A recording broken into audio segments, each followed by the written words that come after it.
2, 3, 4, 5.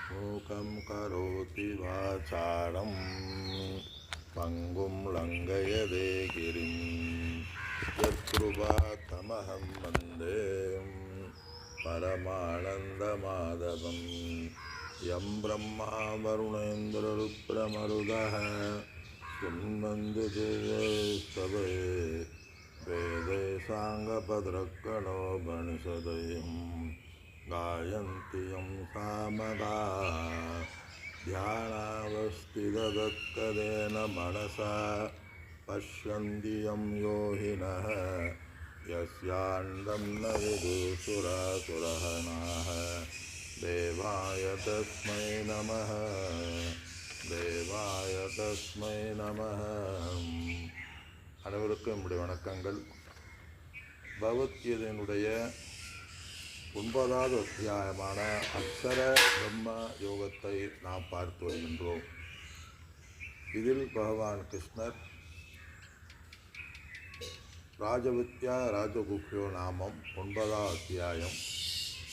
இதில் பகவான் கிருஷ்ணர் ஆத்ம வித்யை பிரம்ம வித்யை பற்றி இதில் கூறுகின்றார். ஆத்ம வித்யை என்பது என்ன, பிரம்ம வித்யா என்றாலும் இரண்டும் ஒன்றுதான். அல்லது இறைவனை பற்றிய வித்யா என்றாலும், அல்லது மோட்சத்தை கொடுக்கக்கூடிய வித்யா என்றாலும், முக்தி வித்யா என்றாலும், பிறவியில்லா பேரின்பத்தை கொடுக்கக்கூடிய கல்வி என்றாலும், பரா வித்யா என்றாலும், அனைத்து உபனிஷத்துக்களிலும் பகவத்கீதையிலையும் எது கூறப்படுகின்றதோ அந்த வித்யா அப்படிங்கிறார்.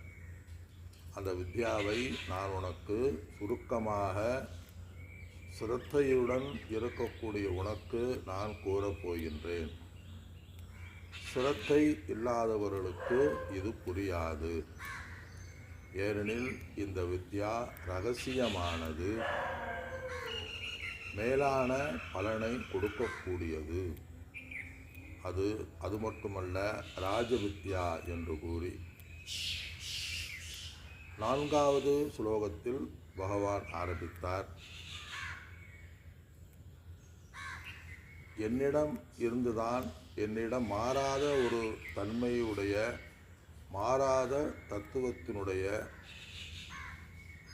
அந்த சைதன்ய தத்துவத்தில் இருந்துதான் இந்த அனைத்து உலகமும் வந்தது. ஆனால் அவைகள் என்னை சார்ந்திருக்கின்றதை ஒழிய நான் அவைகளை சார்ந்து இல்லைங்கிறார். பாம்பு கயிறு, வேதாந்தத்தில் பாம்பு கயிறு உதாரணம் இல்லாமல் கிளாஸ் எடுக்க முடியாதும்பாங்க. பாம்பு தன்னுடைய இருப்பை எதை சார்ந்திருக்கின்றது? கயிறைத்தான் சார்ந்திருக்கின்றது. கயிறை வைத்துதான் பாம்பு பாம்பாக தெரிகின்றது. இது உண்மையான பாம்பு இல்லை. இது கயிறில் இருட்டில் போகிறோம், வெளிச்சம் இல்லாத பகுதியில் அல்லது தூரத்தில் நின்று பார்க்குறோம், ஒரு ஏதோ தொங்குது, அது தொங்கும் பொழுது இது பாம்பா என்று நாம் கயிறை பாம்பாக புரிந்து கொண்டு இருக்கின்றோம். அந்த பாம்பு உதாரணம். அப்போ கயிறினுடைய அந்த கயிறை பாம்பாக பார்க்கக்கூடியவற்றில் கயிறு எவ்வளவு அகலம் இருக்கும் அப்படின்னா, பாம்பு எவ்வளவு அகலமாக தெரியும் சொன்னால் கயிறு எவ்வளவு அகலமாக தெரியுமோ அதே மாதிரி தான் பாம்பினுடைய அகலமும் நிறமும் தெரியும்.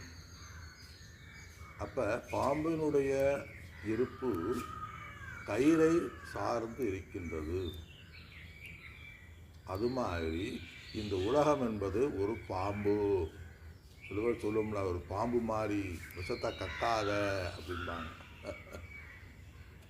பிறருடைய மனதை புண்படுகின்ற வார்த்தைகளை கூறினா விஷத்தை கக்காத அப்படின்பாங்க. அது மாதிரி சில பேர் பாம்பு. இந்த உலகம் என்பது பாம்பு, கயிறு என்பது பிரம்ம தத்துவம். கயிறுக்கும் அதைத்தான் சொல்கிறார், பூதஸ்தக மமாத்மா பூத பாவனக. அந்த வார்த்தைக்கு நான் விளக்கம் சொல்கிறேன். நஜமஸ்தானி பூதானி சர்வாணி தேசவஸ்திதக.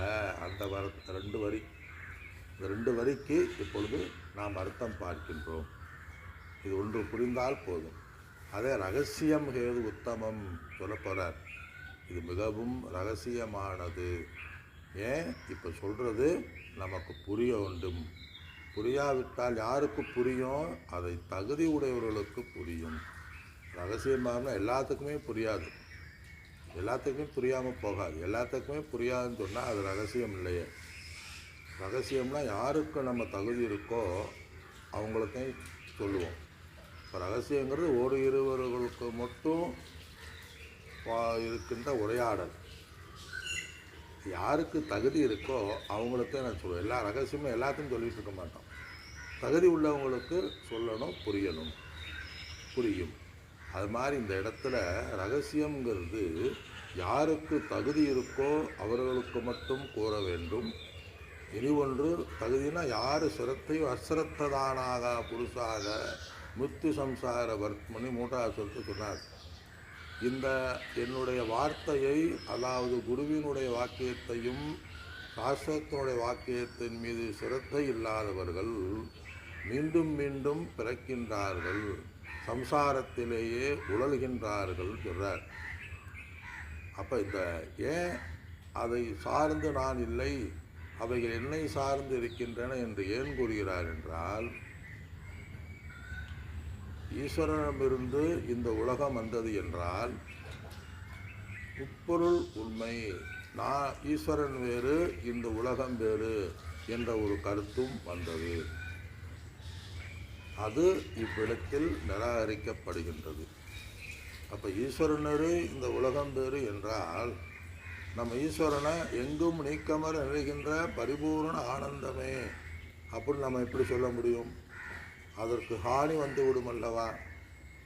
உலகத்துக்கும் ஈஸ்வரனுக்கும் சம்பந்தம் இல்லை அப்படின்னு சொன்னால் ரெண்டும் வேறு வேறு என்றால் சத்தியம் என்பது ஒன்று தான் இருக்க முடியும், சத்தியமான ஒரு வஸ்து தான் இருக்க முடியும். அப்போ 2 இருந்தால் பிரம்மத்தை, கடவுளை நாம் சத்தியம் என்று கூற முடியாதல்லவா என்பது அத்வைதியினுடைய தத்துவத்தினுடைய கேள்வி. அத்வைதினாலே புரியாமல் எகனிஸ்டாக பார்க்கக்கூடாது. எப்படி நம்ம திராவிட மாடல் பிஜேபி எகனிஸ்டாக பார்க்குறது. அவன் என்ன சொன்னால் விதண்டவாதம்பாங்க. நீ என்னென்ன சொல்கிறையோ அது தப்பு, அது விதண்டவாதம். இது சம்வாதம், குரு சிஷ்ய சம்வாதம். சென்ட்ரல் கவர்மெண்ட்டில் என்னென்ன சொல்கிறாங்களோ கண்ணை மூடிட்டு அதெல்லாம் தவறு அப்படின்னு சொல்கிறதே இப்போ இருக்கிறது நடக்கல. அது மாதிரி இந்த இடத்துல நம்பிக்கையானது, அது மாதிரி கடவுள் என்பது பிரம்மம் வேதாந்தம் என்பது அத்வைதம் என்பது புரியாது. அத்வைதம்னாலே ரிஜெக்ட் ஆயிடுதேன், அது ஒன்றாது அப்படின்னு நம்ம திராவிட மாடல் ஆயிடக்கூடாது. இப்போ அத்வைதத்தை யாரெல்லாம் நம்பிக்கை இல்லையோ, யாருக்கெல்லாம் புரியவில்லையோ, சென்ட்ரல் கவர்மெண்ட் செய்கிறது திராவிட மாடல் அரசுக்கு புரியாதது மாதிரி புரிய முயற்சி செய்ய வேண்டும். அதே இந்த இடத்துல சொல்கிறார். சில பேர் அத்வைதம்னாலே அலர்ஜி, சில பேருக்கு உண்மையை தன்மையை விளக்கக்கூடியது, நாம் யார் என்ற உண்மையை கூறக்கூடியது தான் அத்வைதம். அத்வைதம்ங்கிறது ஒரு கோட்பாடோ ஒரு மதமோ ஒரு மாடலோ அல்ல, உண்மை தன்மையை கூறுவது. அப்போ மற்றதெல்லாம் பொய்யா அப்படின்னா பொய் அல்ல, அது ஒரு பக்தியினுடைய ஒரு படி, அவ்வளோதான். பக்தியில் அது ஒரு படியாக இருக்கின்றது, ஒரு படியாக இருக்குது. ஆரம்பிக்கும் போதே துரியத்தில் ஆரம்பிக்குது. நீ இறைவனை வணங்கு, இறைவனுக்கு கர்மயம் அதிகாரத்தே மா பழையசு கதாச்சரன் ஆரம்பிக்குது. எல்லா கடமைகளையும் நீ செய்து கொண்டு அந்த இறைவனுக்காக நீ செய்து கொண்டு இருந்து ஆரம்பித்தது. ஆனால் இறுதியில் நிறைவு, ஞானத்தினுடைய நிறைவு என்பது இறைவனும் நானும் வெவ்வேறு அல்ல, ஒன்று என்ற தத்துவத்துக்கு வர வேண்டும்.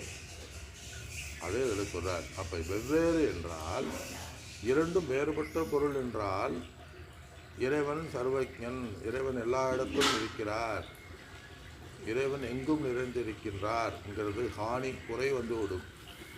ஏன்னா உலகம் வேறு இறைவன் வேறுன்னா உலகத்துக்கு இறைவனுக்கு எந்த சம்மந்தம் இல்லாமல் போயிடுமே. அப்போ சம்மந்தமே இல்லையா என்றால் அதுன்னு சொல்கிறோம் ஒன்று.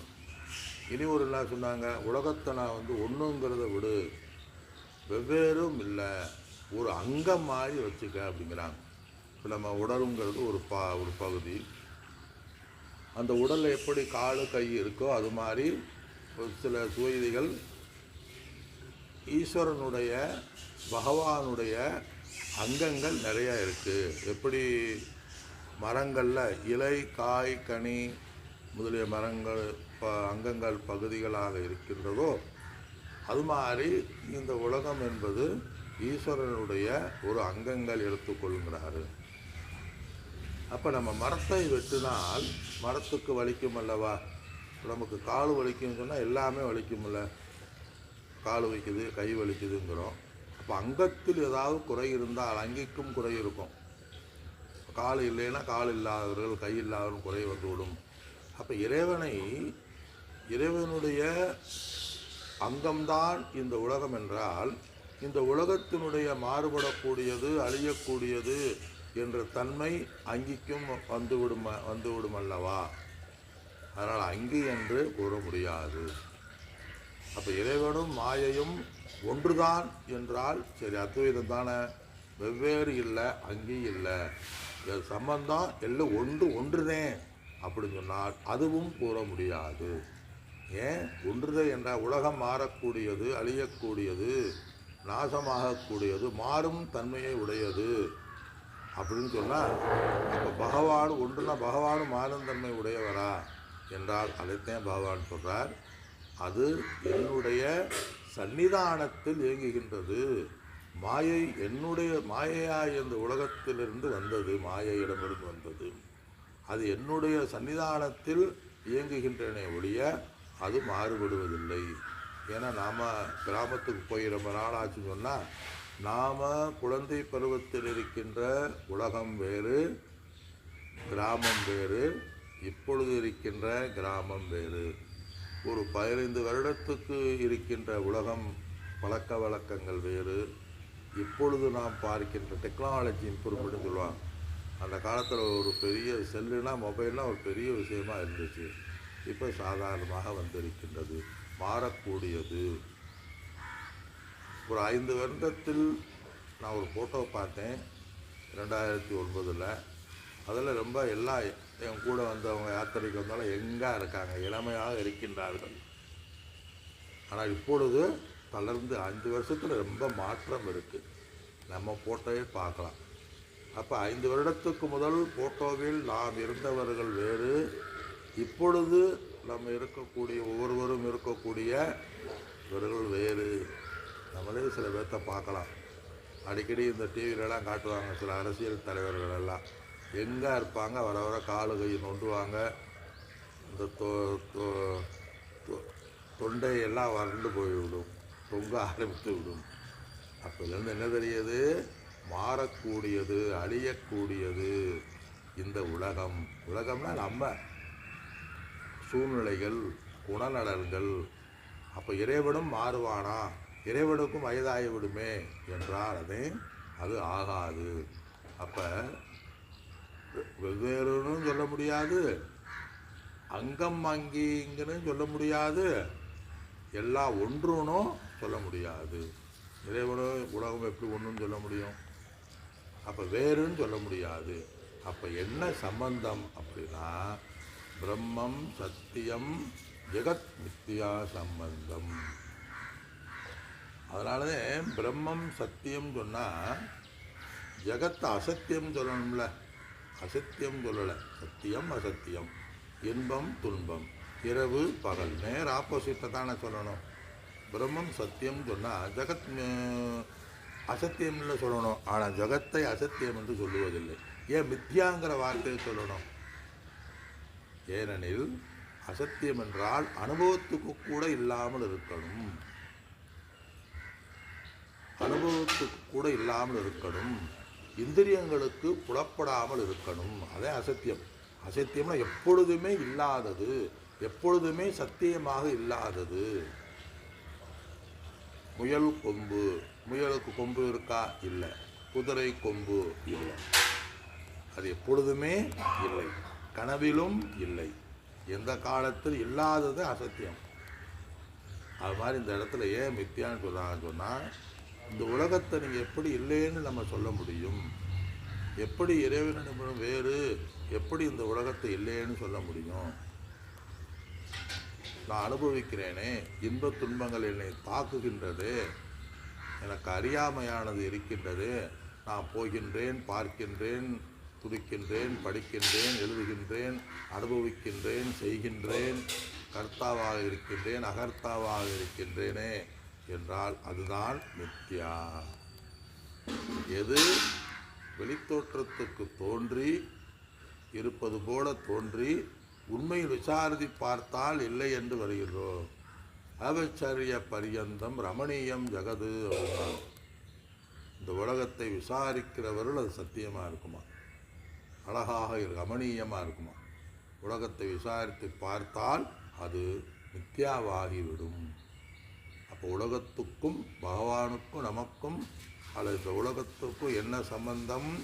சத்திய மித்தியா சம்பந்தம் இருக்கு, ஆனால் இல்லை. சொல்லுவாங்கள்ல, வரும் ஆனால் வராதுன்ற மாதிரி